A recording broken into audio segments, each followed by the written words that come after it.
مزگین گەلی کوردان ڕۆژە کوردستان هەڵات بارزانی هات نیشتیمان شێر هات وڵات مزگین لەوە بارزانی هات بەریا 64 ساڵان di serdemê zêrîn de Qedrîcan ev helbest nivîsand û belav kir.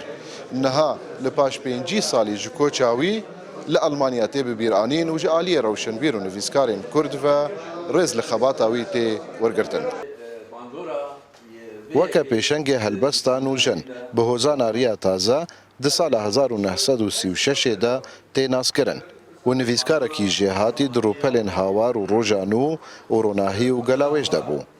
Weke gelek navdarên Kurdan ew penaberî Rojavayê Kurdistanê û Şamê bûn.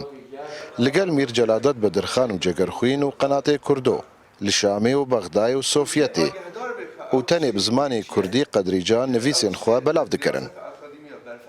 Yani ev kêşa helbestê strana şe'ra azad wiya dest pê kirî. Çawa İraniya mesela nîmayoşî heye ew rêberê şe'ra ya nû ya azad ne bazno qafiye. Çawa Türkan Azam Hikmet heye, çawa Araba Bedir Şakir Seyap heye.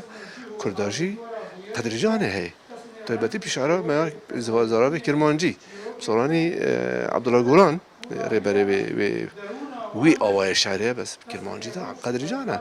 Qedrîcan bu carekî kêşet helbesta strana kuşku dîwana bikarînan bû şerha nû da.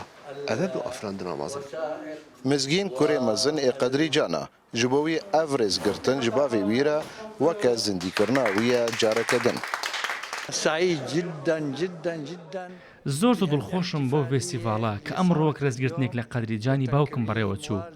ئەم فێستیڤاڵە شایستەی قەدریجانە ئەو هیوای بە کوردستانی یەکگرتوو دەخواست.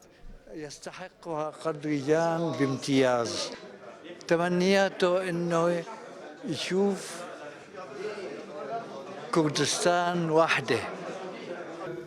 Qedrîcan ciyê xwe di rûpelên dewlemend yên wêje û gramêra zimanê Kurdî de çêkir û her sê salên zindana wî weke nîşana têkoşîn û qehremanîya wî bûn.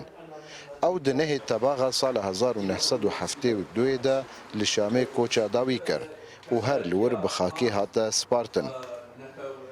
Ka Mihemed Emîn, Kurdistan 24, Êsin, Almanya.